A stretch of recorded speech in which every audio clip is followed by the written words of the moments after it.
It was supposed to be a routine press interaction. A few standard questions. Familiar faces. The usual polite answers designed to say something without revealing too much.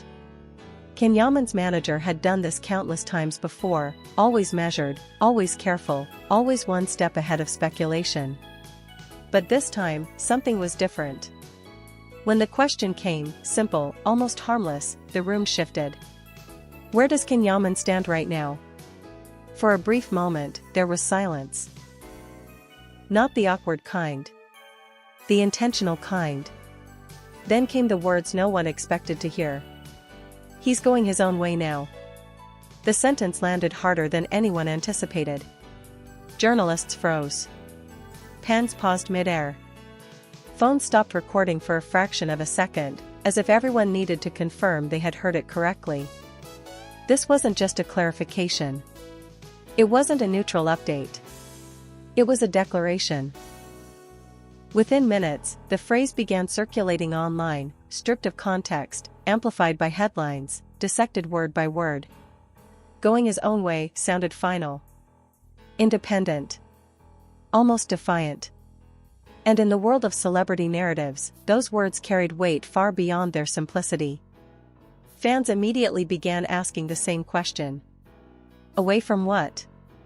Away from old projects? Away from old expectations? Or away from people? The manager didn't elaborate. And that restraint only made the statement more powerful.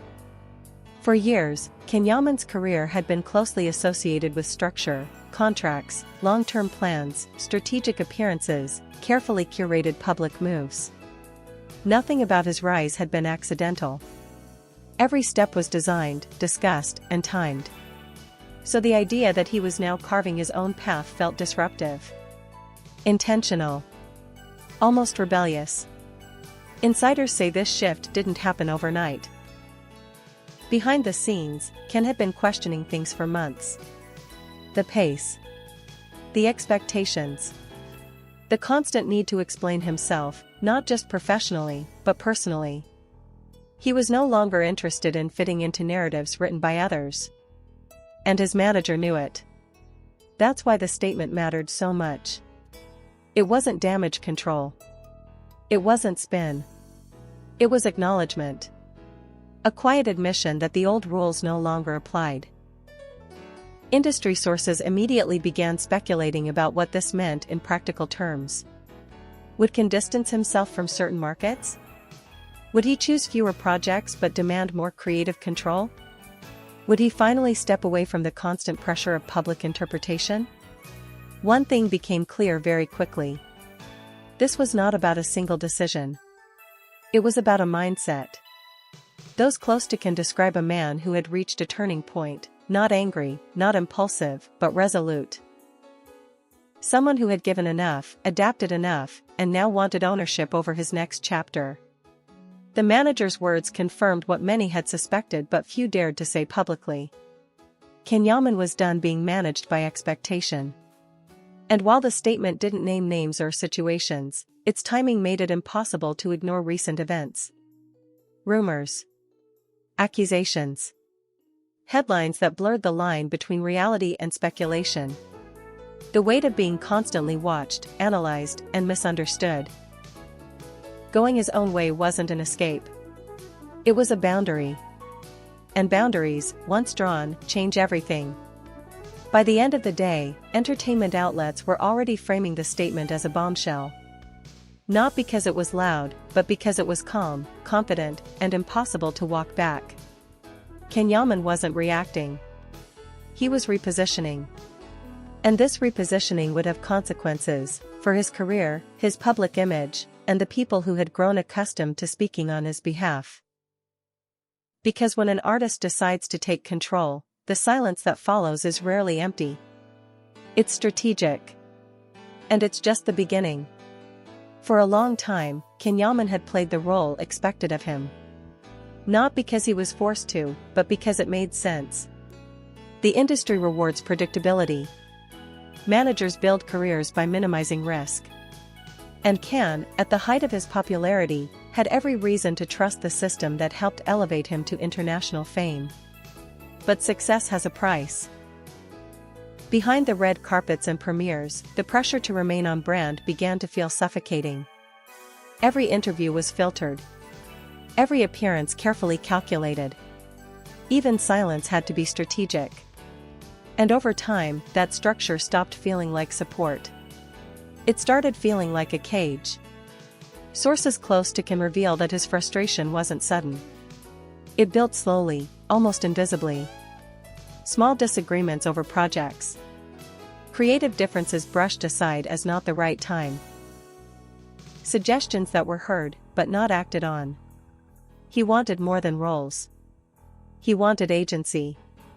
The turning point, insiders say, came after a series of intense months filled with speculation about his private life. Headlines began overshadowing his work. Interviews focused less on his craft and more on rumors he never consented to participate in. That imbalance mattered. Because for Can, acting had never been about attention alone. It was about expression, growth, and challenge. Being reduced to a narrative he didn't control felt like betrayal, not from the public, but from the system meant to protect him. That's when the conversations changed tone. Meetings that once centered on opportunities became debates. Can began asking questions that made people uncomfortable. Why was he always reacting instead of leading? Why were explanations expected from him but not from others? Why did his personal boundaries feel negotiable? Not everyone liked those questions. According to one insider, the phrase "going his own way" had been circulating privately for weeks before the manager ever said it out loud. It wasn't impulsive. It was prepared, calculated, and necessary. The manager's statement, then, wasn't a rupture, it was confirmation. A message to the industry that Yaman was no longer willing to trade autonomy for convenience. This shift didn't mean isolation. He wasn't cutting ties recklessly. But he was redefining them. Contracts would be revisited. Creative control renegotiated. And above all, access would be limited. That's what truly unsettled some insiders. Because when a star chooses independence, it changes power dynamics. Suddenly, not everyone gets a say. Not every narrative gets endorsed. Not every expectation gets met. Fans sensed it too. They noticed subtle changes in Can's public presence. Fewer reactions. More intention. When he did speak, it was with clarity, not defensiveness. When he stayed silent, it felt deliberate, not evasive. This wasn't withdrawal. It was recalibration. And while some celebrated the move as maturity, others saw it as a warning. A sign that the version of Yaman they were used to, accessible, explainable, endlessly available, was evolving into something more guarded. More selective. More powerful. Because independence, in this industry, is rarely encouraged. It's earned. And once claimed, it's rarely surrendered. The manager's words didn't close a chapter. They opened a new one where Yaman would no longer be shaped by consensus, but by conviction. And that shift would soon test every relationship around him. Professional, public, and personal. The moment Yaman's manager spoke those words, reactions began quietly, but intensely. Not all of them were supportive. While fans interpreted the statement as empowerment, people inside the industry heard something else entirely. A warning. A shift. A loss of control. Because when a figure like Yaman decides to carve his own path, it doesn't just affect him. It disrupts systems that have grown comfortable relying on his predictability. Producers started asking questions behind closed doors. Agents re-evaluated conversations they thought were settled. Media figures who once assumed access suddenly realized that access was no longer guaranteed. And that made some people uneasy. One insider put it bluntly.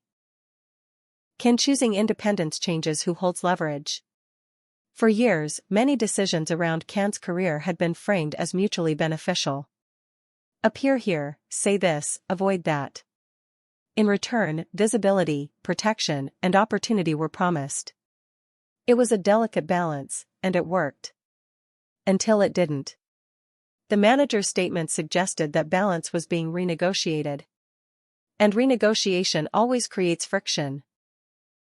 Some collaborators welcomed the change, seeing it as a chance for Can to finally pursue projects aligned with his long-term vision. Others, however, felt exposed. Because independence meant fewer compromises, and fewer compromises meant fewer favors. That tension quickly became visible in subtle ways. Projects that were once almost confirmed suddenly stalled. Invitations were extended, and quietly withdrawn. Conversations that used to flow easily became formal, cautious, even cold. Can noticed. And he didn't back down. Sources close to him say this period required more courage than any public confrontation ever could. Standing firm without explaining yourself is one of the hardest things to do, especially when silence is misinterpreted as arrogance or defiance. But Can had made his choice. He wasn't distancing himself out of resentment. He was protecting clarity. What surprised many was how calm he remained throughout it all. No impulsive posts. No indirect messages. No emotional interviews designed to win sympathy. Just consistency. That consistency made one thing unmistakably clear: this was not a phase. And that realization forced everyone around him to adapt, or step aside. The media, too, struggled to recalibrate. Without reactions to provoke, headlines lost their edge. Stories built on speculation suddenly lacked fuel. Some outlets tried to frame his independence as isolation. But that narrative didn't hold. Because Can wasn't disappearing. He was choosing. And choice is powerful when it's intentional. As weeks passed, the industry began to accept a new reality. Yaman was no longer a name that could be shaped easily. He had become a presence that required respect. That shift didn't happen overnight, but it was irreversible. And while not everyone welcomed it, no one could ignore it. Because when someone stops asking for permission, the rules change. And in Yaman's case, those changes were only just beginning. By the time the industry fully grasped what Yaman's manager had implied, the shift was already complete. This wasn't a negotiation phase anymore. It was implementation. Sources close to Can say the most significant change happened internally, long before any contract adjustments or public decisions. He stopped asking for reassurance. Stopped waiting for alignment. Stopped trying to make everyone comfortable. And that's when things became irreversible. Because once an artist stops compromising their instincts, there's no clean way back to the old structure. Can began approaching projects differently. Not with urgency, but with selectivity. Scripts were read slower. Offers were questioned more deeply. The word no, once used sparingly, became part of his vocabulary. That alone sent shockwaves. In an industry where availability is often mistaken for professionalism, boundaries can feel threatening. And Can's boundaries were suddenly non-negotiable. One insider described it as quiet authority. No announcements. No confrontations. Just decisions. And decisions, when consistent, speak louder than any statement. What made this phase particularly striking was the absence of drama. People expected fallout, angry responses, leaked frustrations, public friction. None of that happened. Instead, there was distance. Distance from rushed commitments. Distance from narratives he didn't approve. Distance from expectations he never agreed to carry. This wasn't isolation. It was control. Yaman wasn't stepping away from his career, he was reclaiming it. And the people who understood that stayed.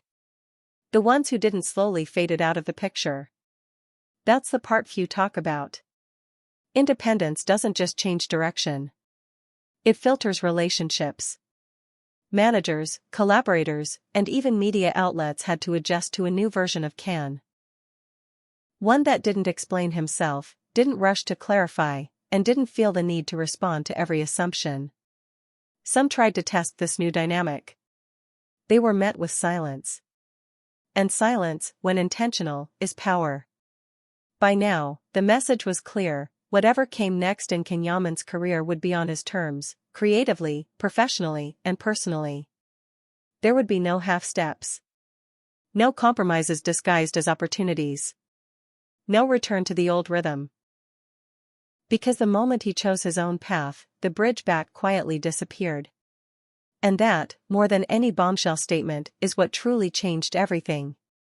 By the time the dust settled, one thing was undeniable. Yaman was no longer reacting to his career. He was directing it. What began as a single sentence from his manager had evolved into a clear, irreversible reality. The industry adjusted. The media recalibrated. And those who once spoke about Yaman now had to wait to hear from him, if he chose to speak at all. That shift changed everything. Ken didn't announce a reinvention. He didn't brand it. He didn't sell it as a comeback or a reset. Instead, he let time do the work.